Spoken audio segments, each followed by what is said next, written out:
I'm just trying to find the sun. It's behind the moon. I thought there was an eclipse today. Oh, hey, live in the lab coming up, Ryan Sullivan, the podcast expert. If you're starting a show, if you want to start a podcast, you got to tune into today's show. Ryan Sullivan, the podcast pioneer, coming up today, live in the lab. Don't go watch the eclipse. No, where is it? I can't find it. Damn it. Hi, I'm Bilous, and this is Live in the Lab. All right. A little bit of weirdness in front of the camera there for anybody who's watching. So I'm like, hey, where's the button? Where's the button? I can't get it going. How did you go viral on TikTok? You were on America's Got Talent. How much do you get paid to be on AGT? Oh, you didn't get paid. Keith and Steve here in Live in the Lab. You're a great interviewer. I love it. 48 miles, 48 hours. And not just once. You ain't seen nothing yet.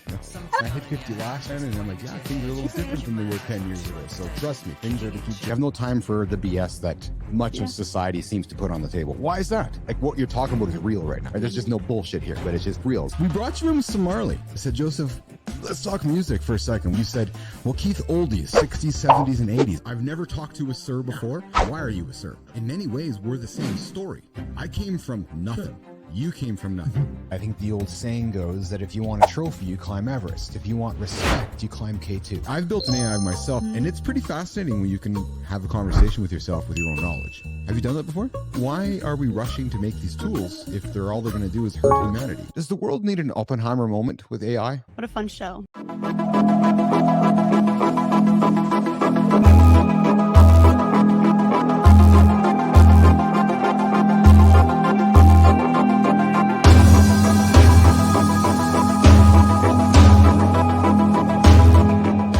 Going on, nation? Hey, it's Monday. Keith Bilous here, live in the lab, coming up with Ryan Sullivan, the podcast expert. Hey, the music worked better today. Yeah, I chimed it in. I think I might have timed it out. It sounded. I just weaved it in the sound from the opener, and I got the music playing. I'm a happy guy. I'm just a happy guy. I'm happy when shit works out. I'll tell you what I'm happy about today. So I'm just gonna warn you all right now. Just bear with me. I'm gonna fanboy today. I'm totally going to fanboy over our guest. We have an expert. It's from New York. Love New York. Just love New York. Ryan Sullivan, the podcast guy. He creates conversational entertainment. Hey, I might know a guy who does that. Fuck, I'm still trying to find him. You got the creator, the entertainer, Mr. Keithbilous here, the official chief Bapl sitting in the chair here on a Monday. If you guys missed this morning's in the lab with myself, Nicole Bernard. We had Ford Dyke and Heartland Jones here today. We talked pickleball. Who plays pickleball? Apparently, a lot of you play pickleball. So, I'm just a Canadian here from Canada, and I was told by Heartland, they play pickleball on ice here in Canada. I was told by Ford Dyke, Heartland Jones is the Tiger Woods of pickleball, and he was on Mornings in the Lab this morning. So if you missed the show, well, I'm sorry, you missed it. Joking aside. The show is streaming over on the Mornings in the Lab YouTube channel. It's up on the podcast. We just get it. We already pressed it on vinyl. It's on VHS. It's on beta. It's on cassette. It is on every platform available. So if you missed the big reveal this morning, we're at the pickleball pro Heartland Jones, the Tiger Woods. Heartland Tiger, 2 syllables, as Ford pointed out to me. Jones Woods, 1 syllable, as Ford pointed out to me. There might be something there. You got to check the show. We learned about pickleball, but what really came out of that show, nation? Oh man, what really came out of that show was this revelation from all the guests, including my co-host Nicole Bernard. They made fun of me. Can you believe they made fun of me? Yeah. So I revealed to them that I was around. And Ryan, I know you're paying attention right now. So when I bring you in, watch the words you're going to use. We talk about intentional conversation. We talk about making people feel good using empathy. Be very selective with how you're going to approach me when you enter the lab. Because I revealed this morning, nation, Ryan, that I was around for the last eclipse. Yeah, I was around in 1979. I looked up at the sun and it was behind the moon. And today we're going to do it again. Apparently there's an eclipse coming. It's somewhere up in the sky. If you saw the opener, I was looking for it. Didn't find it. Nope, didn't find it. So as soon as the show ends today, if you're watching live, go run outside, look up in the sky. People are going to burn their eyes out. Hey, old Uncle Keith, the chief Bapl, said, look up in the sky. Lawsuits abound. If people burning their eyes from today's Eclipse. So I know I like to just date these evergreen shows. So we've dated the evergreen show today because we're doing this live show on today's Eclipse. So there you have it. All right. So I got nothing to say much more today, actually. I'm just too excited about bringing the guests in. So we're going to learn about Ryan. So Ryan Sullivan, he creates podcasts for founders. So if you're a founder, you're an entrepreneur, you're somebody who's Rob Ogle. We had Rob this morning on the show, creator of the day here. He wrote a post yesterday about status quo, which kind of weaved into our pickleball conversation. So Rob and I chatted after show, and Rob's like, I just want to get a podcast started. I'm like, just start, dude. Just start. He's like, I know, but I'm all focused on the branding. And I'm just like, just get started. If I was waiting to get started 6 months ago, I still wouldn't be sitting here. So I think Ryan Sullivan probably has the same attitude. He's coming up in a few moments, and I'm suggesting what he's probably going to suggest to you. Is just get started. Just get started. I think that is probably the right approach. Is it not, Ryan Sullivan? Is just to get started? I'll tweak it a little bit. You're halfway there. Ryan Sullivan joins me live in the lab today. What's shaking, my friend? Hey man, everything's shaking. Man. Just the grind, baby. That's what we're doing, man. But I love the energy. Love the show. Got some ideas for you today. But yeah, man, just happy to be here. Awesome. I said to you before we got on today, I was going to fanboy out over you. I love the work you put out. I love the content you put out. I want to talk about being a rapper. We got to talk about. I purposely didn't throw it out in the intro, but we got to talk about being a rapper. I had another white guy rapper on the show a couple weeks ago, Craig Thorne. There's a good amount of us. Yeah, I did not know that, and I'm just calling it out because Craig was like, yeah, man, I was an MC. I'm like, dude, like that's fan. Hey, we could do like a Craig Thorne, Ryan Sullivan. I can play some tunes. We can spin. We can do some rapping on the show one day. All right, let me know. I'm down. So Ryan's right. You know, that's it. That is, hey, they say niche down, right? It's niche down, and rap. Niche down and rap. Works for me. Ryan, where do you join us from today, man? I called you in New York, but I think you're from Jersey, right? Yeah, Jersey, man. I had to correct that real quick. Yeah, no, man. New Jersey through and through. Always been here. Hey, no disrespect to New York, man. Like, I'm actually closer to Philly, but I hate all. I wouldn't say I hate. I am not a Philly sports fan. I am more of a New York sports fan, but I'm a Boston Celtics fan. So I don't want to go into sports because I don't even watch sports. But anyway, man. But New Jersey through and through, man. Represent pork roll, all that. I love it. I don't want to go into sports, but I'm da. That's fantastic. That's great. So you join us from Jersey, and I love the protect. I'm like, no, I'm from Jersey. It's where my home is. And that's rock and roll, eh? So let's get into the Ryan Sullivan story. I need to pull up something here which caught my attention. So you made a post in 2023, and it was most creators won't highlight their past lives on here, and it was one of your highest performing ones. 2016, graduate from high school, becomes local dealer mechanic. You're the guy who left goods in the car after the oil change. I like guys like 2018, after a short depressive episode, you began learning about personal development after following Tim Ferriss, Sam Harris, and Joe. In 2020, this is what got me, man. You woke up sometime in your journey and you said, I'm leaving my corporate job, and you left after a life coach who suggested that you quit.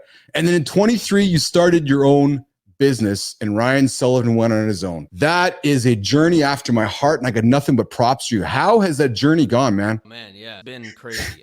So I worked 16 different jobs, everything from, I actually was talking to somebody about, I worked all these jobs. I worked in sales. I worked in marketing. I was like, man, I was a mechanic. I worked as a basketball referee, horse polo referee, landscaper, a wedding DJ. I would work sometimes 4 jobs. So like that was my trajectory, man. Like blue collar through and through. Like both my, it's kind of crazy. It skipped a generation. Yeah. Like my one grandfather was like a white collar guy, but then everybody else is blue collar. So now I'm back into the, I guess, white collar realm, you could say. But yeah, it's been a crazy journey, man. It just worked a lot of jobs to get here. And then I created my own podcast producer turned founder, I guess. So, and now I went full-time self-employment at the end of 2023. And now I have this business and I actually have another. It's crazy. Oh, what's the other business? Let's just tease that for a second. Yeah. So in my first business ever was a DJ and event. So in high school, I had a friend on the soccer. Hey man, you have a license. I don't. But I have all the drive us to the gigs, all booked. So I said, yeah, let's do it. We were 17. Yeah. He was 16. And so full circle, I worked for a DJ company 5 years after that. And then I left my own event DJing. So it's on the side. It's not, this is my, Yeah. So I have that as well. Yeah, but it's nice because they complement each other, don't they? They really complement each other in many ways, right? You feed one into the other, and I don't know. I don't know if I would fully agree with putting that to the side. I think they might feed each other something to be proud of and build both. And I know your focus is on the podcast business and helping founders and creators do their thing. I just wonder if weaving both in help each other. Yeah, I mean they do. There's no doubt about that. It's definitely symbiotic, but yeah. I guess I mean to your point, it's just a matter. I'm my partner's because he's my best friend, the podcast out. But yeah, man, it's really just like it's insane how get a couple people full time in the business. Yeah. So you broke up there. We had a little bit of a technical issue there on the stream. Sometimes I have issues when I meet with my American friends. I swear they stop us at the border. I swear they go, "Oh, Bilous is running a stream again. We gotta pause some content coming from the U.S." So I tend to have those challenges every now and then. But maybe it's probably on the Canadian internet side as well, Ryan. I'm sure that it is. But you said you had a partner in the business, right? Yeah, so he's my best friend of 11 years, Jack Gallagher. I started this, this concept. I started a podcast. One day he asked me like, "Hey man, what are you doing? Do you mind if I just take a look at what you're doing?" And now he's been coaching podcasts. So I'm more on the sales and marketing side now. He's our main podcast coach, and we kind of just work side by side. So he manages all the production for us, and I'm still involved in the coaching, but yeah, he's literally a massive, massive part of the business. Oh, that's awesome. So I know that Ryan, I had a business partner in my first business. His name is Maurice. And and I got a question for you actually for you and Jack, and I'll get you to answer on behalf of both you. It took Maurice and I some time, Ryan, to figure out each other's rules, define those rules, and then enable the trust in each other to run those roles. What I mean is that I was always, I took care of, we use the metaphor of the bus. I took care of the front of the bus, the front windshield. I always looked in front of the windshield, drove in revenue, sales, and just made sure that the dollars coming in were dollars coming in. Maurice always looked through the back shield of the bus. He made sure the revenue was green and not red. So he was always managing the operational side of things. And we had this absolute and innate trust, Ryan, where I didn't question, I didn't doubt, I didn't debate. I just knew that if Maurice said the sky was blue, the sky was blue. I didn't even question it because I had to get to a point to have that trust. Talk to me about your best friend, you guys getting together, Ryan, and working together. Have you guys had that conversation? What's that been like? Because there's people listening right now going, I want to do business with my partner. And how does that work? Yeah, so I'd say we don't have a traditional business partnership where there's not like an equity split where I own a business. I would say I'm the entrepreneur, right? I'm the salesperson, I'm the marketer, I'm the entrepreneur. Jack, yes, he does operation, but he is more so like he can take the time to focus on the micro details of each project. You want to look at it from in a business perspective. I'm basically the account manager. He's basically the project manager, right? So it's that AM PM split. So yes, I'm still the entrepreneur. Like I still like the same way I just started a second company. Like I'm the one that goes out companies and creates the offers and products. And then Jack, I basically consult with him, and then he's on most of the time with the clients, right? So as well as managing the whole back end of the business. So he is operations. I also do some operations myself. So it's a little bit all over the place in a sense, but like it is pretty clear. I mean, it's like he's a coach and then he also manages all the production, has been a pretty massive part of it. So it's not that traditional, like you get 40, I get 60, or you get 50, it's more so, yes, the roles. What if our roles split? He coaches, he's a specialist in bringing podcasters in, sitting there with the concept and going like, hey, okay, but is this really targeting who we're trying to target, right? And he can sit there and have ace with the client. For me, I'm like the rah guy. I'm like, like I'm the like full like sales and marketing. Hey Ryan, we're having a little bit of a technical issue there. I'm gonna ask. Yeah. You know what we're gonna do? So I've learned this from previous shows. I'm gonna pause. I'm gonna ask you to go to the browser, come back in, and let's continue because we're having some. I'm getting some choppy audio from your side of things here. Okay. All right. So Ryan's gonna pop out here. I think we got some internet challenges on. Listen. There's an eclipse happening. I'm sure that there's challenges happening all around the world with the internet. And sometimes those challenges happen. So we've asked Ryan to go back and reset the browser. He'll be back in a second. Ryan Sullivan, podcast principles, what they do, what Ryan and Jack do is work with founders, work with CEOs, and help them launch, get started, manage, produce podcasts. which we know are absolutely not only the fastest, probably growing part of, the whole internet. People, everyone's created a podcast except me. I wanted to create a show, which we'll talk about in a few moments here. But here's Ryan back in the show here. So, right. Absolutely, yeah. So, you were talking about the sales marketing side of things. You're the marketer, you're the sales guy. Bottom line, right? Bottom line, man. That's where I love that. I love it.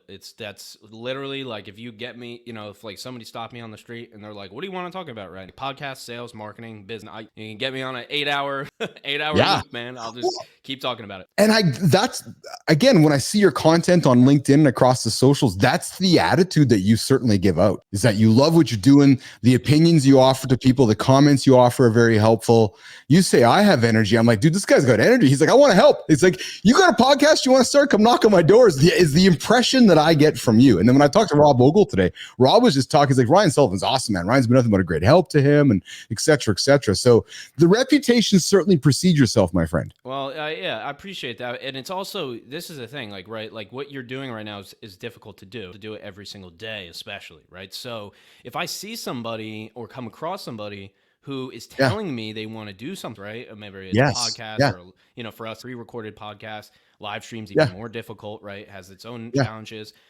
That is a rare thing, right? Like I reach over 1 million people per year on LinkedIn to be able to run the business that I run and get the amount of clients that I get. Yeah. So it's like whatever, 80,000 like that. So I need to reach that many people for such a small amount of people to want to be a Rob or, any of the myriad of people that we've worked with, right? Like I could name them off. That is, these people are delving into something that's not easy to do. So that's why partially, yes, I know what podcasting is. I can see it before they see it. But for the people who already see it, I'm like, oh, that's my person right there. Like, I'm going to give you all the energy in the world because you're so rare. You must love when those people come across your desk, because what you just said, right? Because they're rare. They want to embrace, because the podcast industry is I'll paint a broad brush is often, what's the term? The podcast fade. How many people fade out after like 80 some odd % of people start their podcast and they die, like they just end, right? Yeah. So it's gonna. I mean, and I think that's an act. Yeah. Why is that, Ryan? Is it because somebody gets all excited going in, they start doing it, and they recognize nobody's listening, and they're like, what the hell's the point of this? Yeah, I mean that's some of it. I think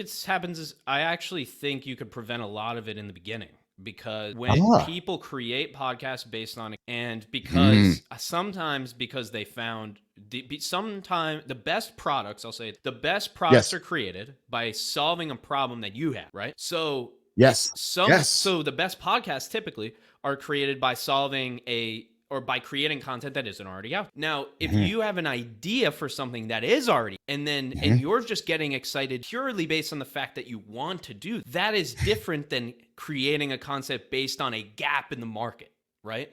So I think what I am bullish on is the planning in the beginning and hiring somebody, in our case, to sit back and say, maybe this idea isn't that, or maybe the persona, maybe you haven't even mapped out the persona. Like maybe you have no idea who you're speaking, which I'm not saying is a bad. I'm just saying, is there a list of things in the beginning that we could go through to increase the chances of success? Yes, there are. And that's what happened, right? Like the mechanic looks at my car way different than I look, right? They can just see things that I can't see. So it's a pretty similar analogy, right? Where a doctor is the same way. Like you can WebMD, right? Like you can YouTube your podcast and figure it out, but you're just not going to see those things. So yes, pod fade is real. Over 80% of podcasts die. Podcast is going up 10%, yet the amount of podcasts being launched is down by 70 from now to 2020, right? So we're seeing this really weird influx where listeners are going up, but launches are going down because people have realized that podcasting is difficult. There are a good amount of podcasts out there. It's not really that saturated, in my opinion, because there's millions of podcasts, billions of people. But back to that point, I think it's taking that time in the beginning to map these things out. I don't ever see that not being worth it. And I seriously think it could save somebody hundreds, that maybe thousands of hours of doing a podcast right for them. And if it's not right for them, it's not going to be right for them. I will admit I had never thought about it through your lens, but you present a very valid case. What you're saying to me is, come sit down with me, Ryan and Jack, and we're going to challenge the hell out of you before you even turn the mic on. We're going to challenge you. We're going to ask you questions because we're going to save you hundreds, if not thousands of hours before you even get started. Like you said, repeating what you said, but in many ways, it's challenging me that what I want to talk about, do people want to listen to, right? Really? Yeah. If you don't, I'm not saying you can't do this, right? But I just think having another that also has done it also Yes. brings a new perspective. What you don't is somebody is the traditional, what I call the traditional production. They go, you say, here's my idea. And they go, okay, well, we can produce it. That's a yes man mentality, right? Now, I don't take that. I tell you what you need, not what you want, because what you want to hear, what you need to hear is what will make you grow and change, right? And I might be wrong, right? I'm not going to be right about everything. Nobody is, right? But if we changed 7 of the 10 things, 3 of them you were right on, but 7 of them were like, yeah, good thing we changed. It's just going to make a massive difference. And when it comes to, now the segment that I'm 7, 8, 9-figure founders that's with, like, they don't have the time to get it wrong, right? So that's why we got to nail it. And that's why we got to take the time in the beginning, plan it, build it, answer all of these, what I say, arbitrary number, but 36 different little micro you have to nail. And your general marketer's not production company is going to be able to do the production, but what about the concept, right? So it's total specialization. That's what we So we're here to entertain and inform. So here's kind of perhaps an entertaining question. What do you say to the guy or the girl that gets on the horn with you, Ryan, is like, yeah, I want to start a podcast. And then you join them. And you hear them, and they're the most monotone, boring motherfucker possible. And how do you tell that person, Keith, you might not want to start a podcast because you're pretty damn boring to listen to? Has that happened? I'm not exactly like that, but I see what you're saying. So I do have an answer, which is it is not that nobody is too boring because books are boring. Okay. There's dude, go watch Andrew Huberman, son. You want to learn about the body for 3 hours? Like that's boring, but I still listen to it. I think it's a little 100%. Boring. There's not a lot of entertainment value of him staring at you right at the camera. So it's not a too boring. It's more so what's the format for you? If you are welcome to the day, Jacob J. But maybe that's your vibe. And then you bring on the guest and the questions are so wildly different. Lex Friedman, perfect example, right? Lex Friedman is a 100%. Scientist, like whatever the hell he is. He's not Joe Rogan, right? But he's still has a big podcast. And these people are not good. Friedman's not a good example. Rogan's not a good example. Friedman. None of us are that level of famous before we start a podcast. Most people, right? So it's pretty much a bad example. But the good thing to take away from these examples is the fact that you can always find a format that works for you, right? Nobody would tell you like, oh, well, you're too boring to write your book, boring to write on LinkedIn. There's a lot of boring posts on LinkedIn that go crazy every single day. It's about finding what works for you. Yeah, I never thought of it. You're right. It is funny because there is something for everyone, isn't there? I would say so. I mean, there absolutely is. Yeah. What's the video, Ryan, has become a big part of podcasting today. I'm going to make an assumption that many people, that just draws another wall up in front of them that says, oh man, now I got to get on video. Yeah. It depends what you want.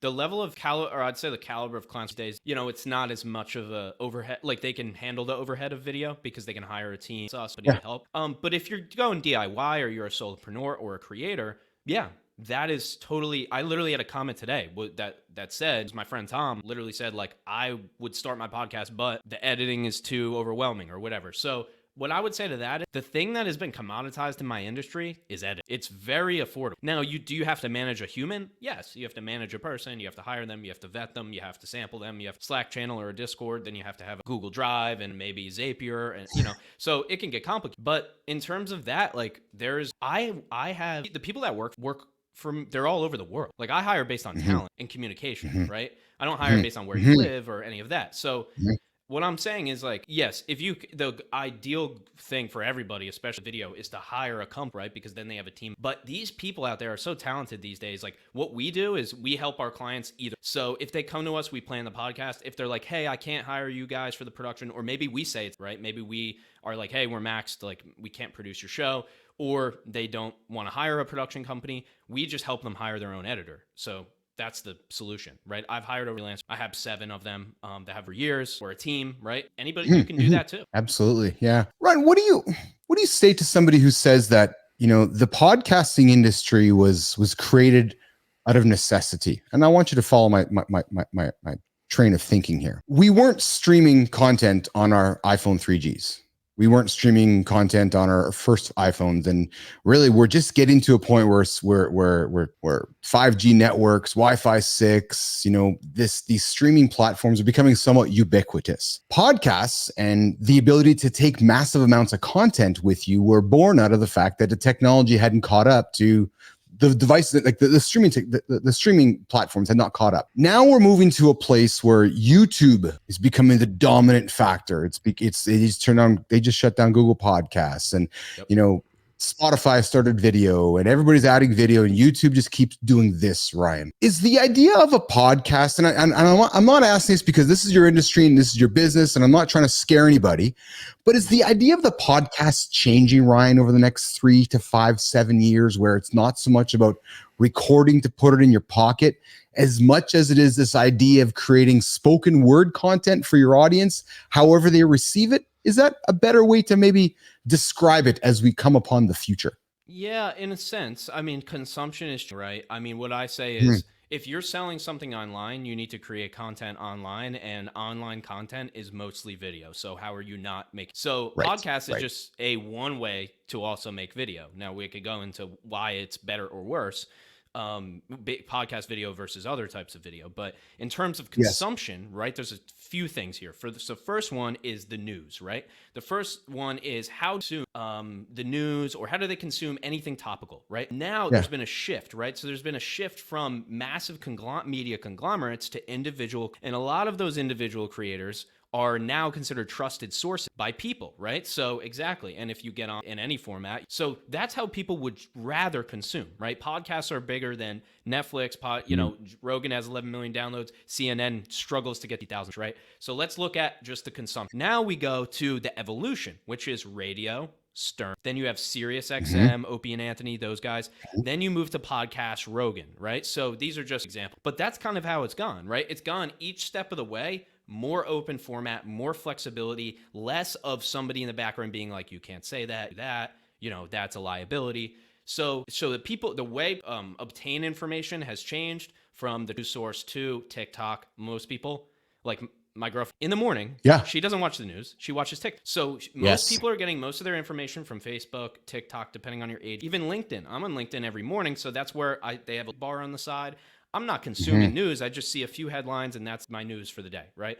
So that's just the modern consumption. And if you look at video, LinkedIn, I'm literally on the beta video feed. I have it, and that's the future, right? Is these TikTok style videos. But I think let's move to the other side, which is also at the same time, yes, people want longer. People want an extended conversation, right? They don't want this little 8-minute bit. They want something like this that is just you're able to get all the thoughts across, right? On this episode, I can explain podcast video, which just has not been done. To tie this back to business, right?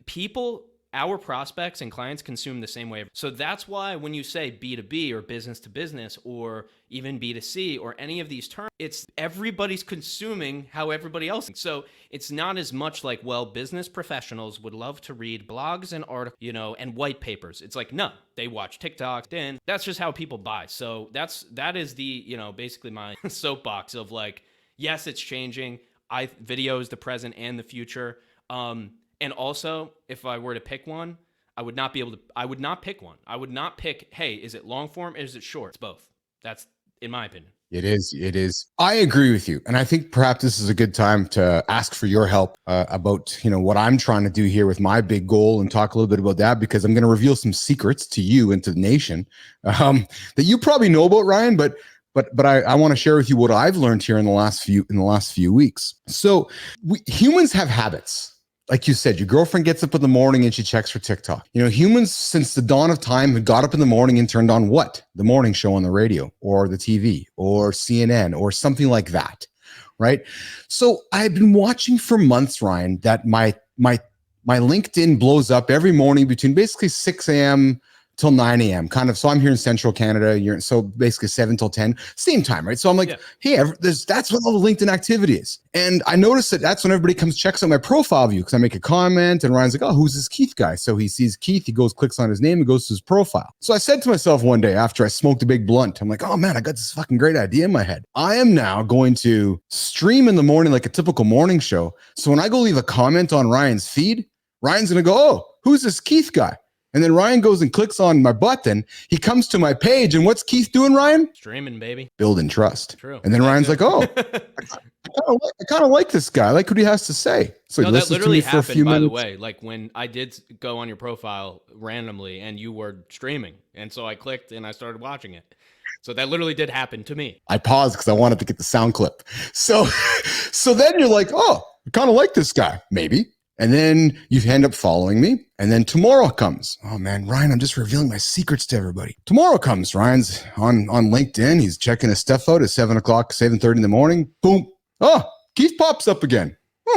Okay. Goes and watches a few more minutes, building a little more trust. A few more days go by. The same thing starts to happen. Next thing you know, Ryan's like, Bilous is not leaving. He's always here. Oh, I see his format.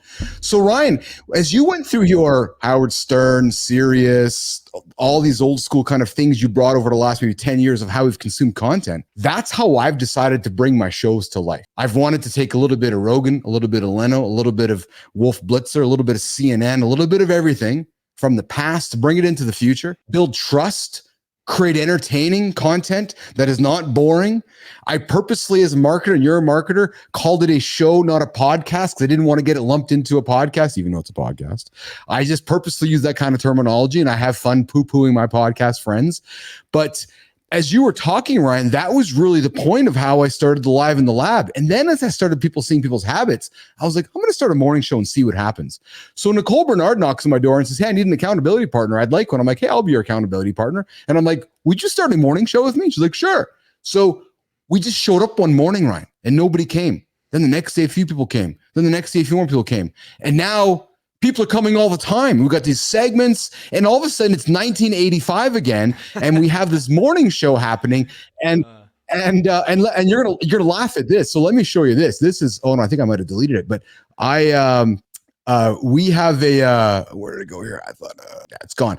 Anyways, so that was the whole idea. And then I woke up after a few weeks. Somebody kept saying to me, you're creating great content. Like, what's your goal? My goal is to create the biggest show on LinkedIn and YouTube around conversational content that's entertaining. In other words, I want to create the biggest talk show on LinkedIn and YouTube. So I stated my goal, and that's where I stand today. And then I'm like, I'm going to go ask Ryan Sullivan to come in and help me make the show better. Maybe he'll give me some free advice to make this thing what I dream of it being. So Ryan, that's my plan. That's my vision. That's how it came to life. Would love some advice. Would love some feedback. Would love some coaching from you if I can get some free advice from you. Yeah, so I mean, my question would be, who's it for? Oh, it's for business leaders, entrepreneurs, people that are looking to have some motivating content in their life. What I have found is that people need that friendly voice for accountability. Maybe that kind of that nudge in the morning. That's what the morning show is all about, Ryan, helping you maybe start your day, giving you content to kind of get aligned with where you're like, fuck, I don't want to go to the gym today. I hear Bilous and Nicole talking about what they've done today. They're encouraging me to go. They're that friendly voice. I trust them. Okay, I'll go for a walk today. So it's really for anybody who wants entertaining, informative content to help them get their day started. We talk business content. We talk AI, athletic, performance, pop culture, longevity, lifestyle. We have our pillars we talk about, but that's who our audience is for, Ryan. Yeah. So I that's the hardest show because here's my philosophy as to who it's for. That's difficult for somebody to look at and go, okay, so what is it?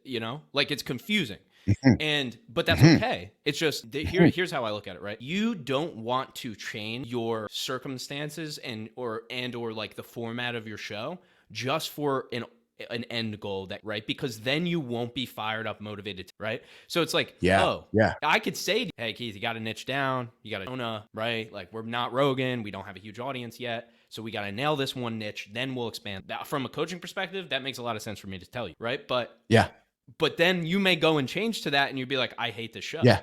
I don't want to do this. So that's how I look at it. Like, I have consulted on a lot of shows that already exist, and those are, it would seem like it would be easier, but in a sense, it's more challenging because you've probably already found a thing that you like, right? And so now it's pros and cons, right?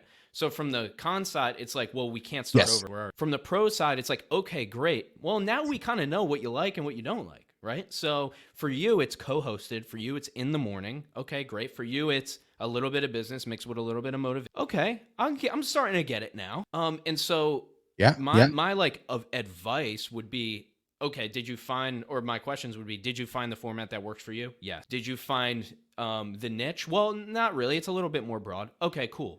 We can come back to that. And then it would be, okay, with the show being what it is, how do we package the branding, the copy, the marketing, everything, so that even though it is a little bit more general, how do we find those things that are the differentiator? If it's covering them top, if it's interviewing sometimes, not, whatever that is, how do we use those, leverage those? So this is a lot right now. Like, this is why, it's a coaching session and it takes hours to kind of work through this. But that's how I look at where for somebody like yourself, somebody brings me the everything show, I'm like, I almost don't, because we could nail just the motivation, but then we lose them on the business. We nail the business stuff, but then the motivation, they want to go to somebody else, right? You see what I'm saying? I do. Absolutely. I do. Yeah. So, where we have, so the bigger vision here, frankly, is I see a day where Bapl is a network. We're running 12 hours, 24 hours of content on LinkedIn and YouTube. Started with a morning show, a middle day show. So talent, there would be other talent. Absolutely. Anchor. Yeah. So my vision here is just to start this thing up and then bring people in to fill the gaps, because, there's 1 billion people on LinkedIn. And what I'm learning, I'll share something with you that happened too last week, because I'm just looking at what's worked in the past and I'm not trying to reinvent the wheel, Ryan. So here's what happened a couple of days ago. So I got up in the morning during my morning coffee. I saw Sean Nason posted an announcement on LinkedIn. He had a big announcement for his new business. He's got 200,000 followers on LinkedIn. I knocked on his door and said, hey, Sean, you want to come on my morning show and make the announcement with me? He's like, yeah, I'd love to. So half an hour later, he was on the morning show with me and Nicole. We had a 20-minute conversation, Ryan. The show ended. 15 minutes later, he had a 15-minute clip distributed across LinkedIn to his followers of 200,000 people. It lived on for 30 plus hours. He then created another piece of content from that piece of content.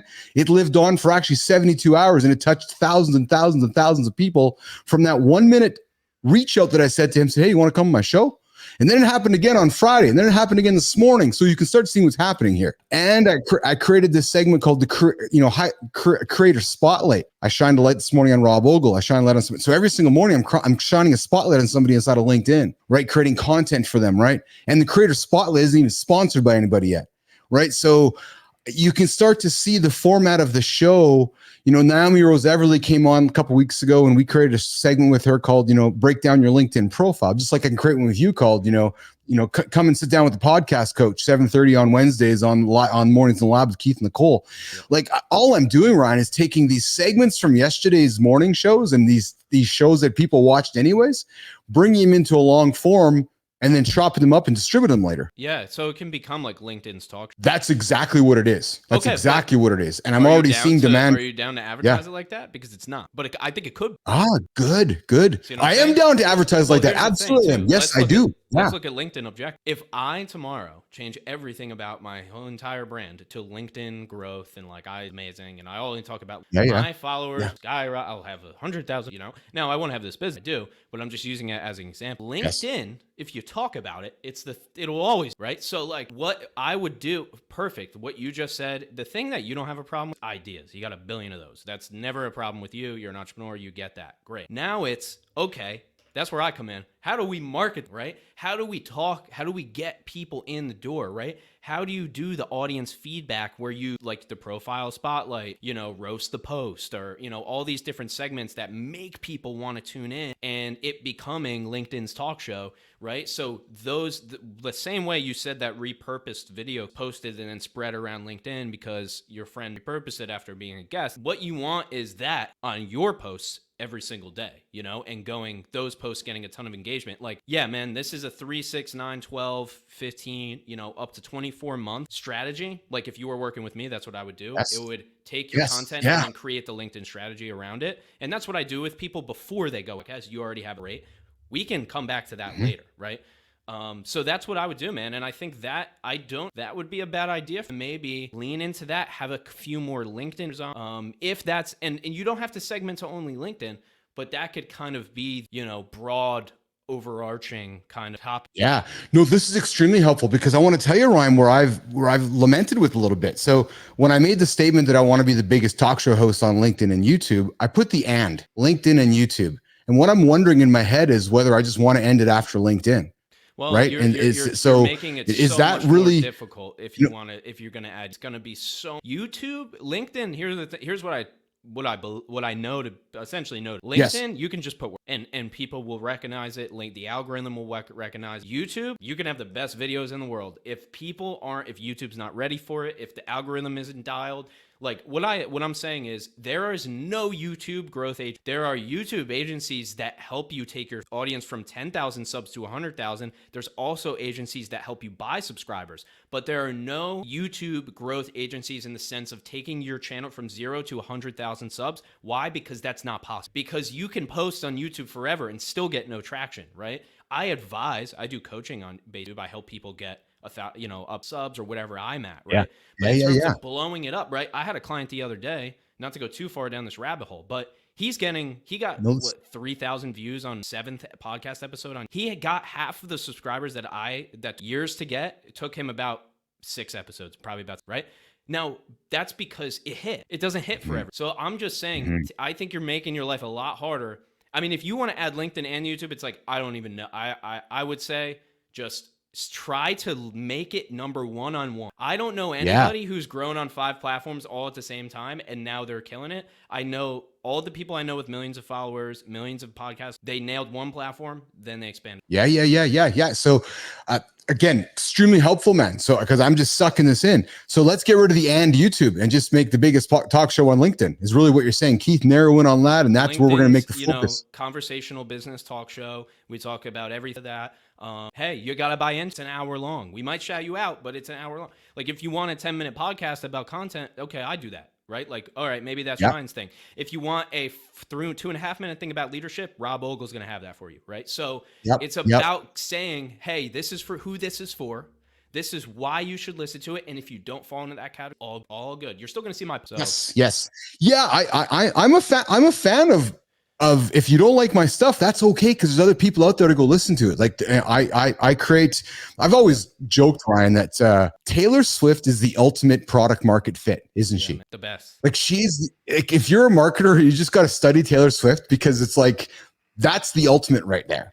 Yeah. Because she's like, oh, you don't like my shit? 100%, right? You don't like my shit? Go somewhere else. We don't care. We really don't care, actually. And I'd say, Ryan, it doesn't matter why anybody wouldn't like it. That's right. And I would say I have the same attitude with, I'm not Rogan, I'm not Kardashians, and I'm certainly not the other one we mentioned. But I have a similar attitude with my content because I think that's what makes me authentic. And I think that's what you have to be is authentic, which is this is the content that I make. If you like it, great. Keep listening. If you don't, then there's lots of other people you can go listen to. Yeah, that's it. It's not for everyone. No, it's not supposed to be, but nothing. I mean, it's for it's the quote of like, if everybody likes. You're right.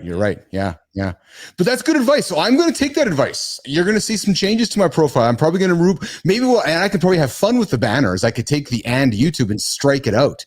And emphasize, so without even removing it, like just play on the words that it's really, we're emphasizing, we're looking to build right here on LinkedIn. And that's where our baby is, right here. Yeah, exactly. I mean, that you have more than a big enough pool of people. Yes.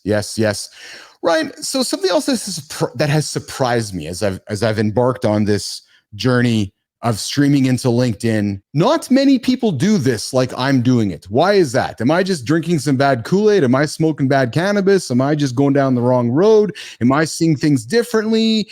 What is it? Well, it's harder. Anything live, you don't have the power of post-production. Yes. I'd also say that it's just you can get the same benefits by not so. Yes. Other than the fact that you can, like, the live component is good because you can talk to the audience as you're going. But other than that, it's just streaming. Like, you could just take a podcast episode and then stream it, and then that's the same thing essentially. So. I know. Yeah. So I would say, like, it's just the traditional podcast model, or let's say the traditional podcast model of 2009 is Yeah. just a little bit easier to grasp than the live show. And you can plan things in advance, batch 12 in like a week, Yeah. and then you could be good for like 6 months, right? So there's a myriad of benefits. I used to work on a live show. It was actually a LinkedIn based live show ran by a guy named Trevor Houston, who you should probably have on show. In my opinion, I honestly, it has to be the biggest live show on LinkedIn ever. And they had live viewers. They had an Oprah style studio. Like, I was a guest on it. It was incredible. I helped grow the audio side of it. I don't know if they still do it anymore, but it was very different, but it was difficult. Like, it was just logistically hard. So that's why a lot of people don't go down kind of this. Yes. It's funny because I went live, Ryan, to hold myself accountable. It's great for that. For me, that's the whole reason I because when I sat down with my colleague at the time, he said, we got to start a podcast as we were starting the lab to kind of get, as we all do from the marketing side of things. He's like, Keith, we got to do a podcast. And I was like, I don't want to do a podcast. I don't want to get lumped into the category of those that don't make it. I'd like to see things a little differently. And I said, let's do a show. We'll do a show Monday to Friday at noon. And let me explain to you the reasons why I made these decisions. So I'm playing on human psychology. People like habits and repetition. So I'm alive anyways at noon. I'm alive, I'm awake. I'm like, okay, so I can pick a spot at noon. I'm alive anyways. So I'm going to book a time Monday to Friday at noon, and I'm going to do a show. Not a podcast. So as a marketer, I'm going to call it a show, not a podcast. And if I have to record it anyways, well, why don't I do it live and have some fun with it? From the marketing side of things, I was able to take a page from Mark Bien off Salesforce.com. When Salesforce launched, they took the software logo and put a strike through it, even though it was software, right? So I played on that. This is not a podcast. This is a show, and we go live Monday to Friday at noon. But I did it because it held me accountable. And because once I told you that I was here, I'm like, Ryan's like, well, Keith's going to be here, so I guess he's going to be here. So that's why I chose the live, because I was recording it anyways, Ryan. Yeah. And a lot of people just don't have the time to do that. That's fair. Fair. But how do they find the time to record it? Or else they don't do it. That's what I find happens. They just don't do it. Yeah, it just depends. You got to set up right. But yeah, I mean, it's just easier to do it. Yes. Not at the same time every day, every single week. Like, so it's just easier to have that flex, And also, if you're but easy. Yeah. Well, I was just going to say. Yeah, but easier doesn't always win. Yeah, no, true. I would say, but I would argue that I would rather, for my clients, I'd rather it be, what we do is we completely customize it to their schedule. So if they went to me and they were like, I want completely different than any other podcast, and I have time in the middle of the day, then I would be like, well, okay, have you thought about a live podcast? But nobody's ever said that. They're like, I have kids, I'm running a 9-figure business. I have 35 employees. How do I make this so my team thing, we just build it out? And I am the talent. I come in, I sit, I don't record, I don't flip a switch. I don't need to adjust the mic. I don't need to do anything, right? And so that's more so the I'm typically working. And so obviously they have some flex concept, trying new things, but they don't have as much of that time on their hands. So that's why they make. Understood. Yeah, which makes a ton of sense. And I see that's the audience that of customers are going after, right? Which is, okay, let's sit down, let's record it. And then obviously working with a coach like yourself, you also bring that accountability partner too, right? Because you're like, okay, Keith, we're working this Thursday. It's easy for somebody who's not working with you. It's like, I'm busy tonight. I'm not doing my shit. I think having, even just another person to be like, hey, did you do that? And then to just be like, why didn't you do it? And give me a reason. Like, I'm not your mom, but you do have to give me something here. So yes, 100%. I'm not your mom, but you do have to tell me. Yeah. I've been playing on the human psychology of just showing up at a certain time. People get used to that and building that trust. Yeah, that right. And most people don't get it. That is like, dude, if you have that, anything else is easy. Yeah. Ryan, as we wrap up our hour, this has been awesome. I could probably talk to you all day, but I want to be respectful of your time. I know we both have businesses to run. As we wrap up our chat here, Ryan, we didn't even get to rapping. We got to come back to talk rapping. We'll bring Craig Thorne on for that one. Okay. What are you? How can people find you? How can they find you? How can they work with you? How can they engage in Ryan Sullivan's business? Yeah, so I appreciate that, Keith. It's been a blast, man. I know I could talk to you could do this for hours, but being a live show and a podcast, that's how it works. Would love to come back again. I appreciate it. In terms of finding where I'm at, LinkedIn is it. Ryan R. Sullivan. If you use the R just because Ryan's common, you can type me in on Google. All my other come up. Ryan R. Sullivan on LinkedIn, and it's podcastprinciples.com, and that's our website. But if you just hit me on LinkedIn, I'll happily get back to you. And we help people launch, build, and grow podcasts. And we help them to do it in a sustainable and systematic. Yeah, and I can speak to that because I've been seeing Ryan's work. So if you're looking for, I would basically say probably one of the top experts I have seen on LinkedIn, you got to knock on Ryan's door. Don't come knock on my door. You can come knock on my door and introduce you to Ryan, but I ain't going to help you set your podcast up. Nope, not going to do it. Ryan's your guy. He's the expert. Him and his partner there, Jack, they're going to get you set up and get you going. And I think most importantly, and here's what I think is most important, frankly, Ryan's going to help you be accountable to it because that's what Ryan's value is. Yeah, he's got all the expertise to make you sound great and probably look great and challenge you. But this idea of not getting it done every single week or on a certain schedule, that I think is probably one of the biggest value points that Ryan's company brings to somebody who wants to get started. Because once you get started, you can't stop. You can't. If you stop, you might as well not even get started, frankly. So call Ryan because Ryan will make sure you get, and you heard him. It's not just a 2-day commitment, 3 months, 6 months, 9 months, 12 months. You're engaging with Ryan for a long time. So you better like the guy. Hey, there you go. That's why we do this, Keith. Appreciate you, man. Seriously, man. Thank you so much. This is it. You don't just say it. This is different. This is one of the most different podcasts that I've been on, and I've been on a lot of podcasts, man. So seriously, keep doing your thing. You got the energy, you got the, now it's time to build. Oh, I appreciate that, man. And I'm glad we got that recorded. So listen, I'm going to put you back in the green room for a quick second. I'm going to say goodbye to the audience and I'm going to come walk you out. Okay, brother? Perfect. You got it. All right, hang tight. All right, there's Ryan Sullivan. Oh, man, I got what I wanted. I wanted some advice. I got the advice I was hoping for. You're going to see some tweaks. We're going to strike out the YouTube. We're all in on LinkedIn. I was hoping Ryan was going to, I was thinking he was going to say that, but what he did is he confirmed my suspicion that, you know what, we want to get rid of the and. We are all in on LinkedIn, damn it. I'll see you guys tomorrow. Mornings in the Lab, Keith Nicole. You know where to find us. We stream here on LinkedIn, pause, YouTube X. We do things differently. You heard the expert. He's like, yeah, he does things differently here in the lab. So I'm officially been endorsed. Oh, yes. Officially been endorsed by the podcast X. He worked on the biggest show on LinkedIn, apparently. Was the biggest show on LinkedIn. I'm going to have Ryan Sullivan back to work with me on the biggest show on LinkedIn, and he doesn't even fucking know it. I'm going to watch the Eclipse, everybody. I'm out of here. We'll see you guys. Hey,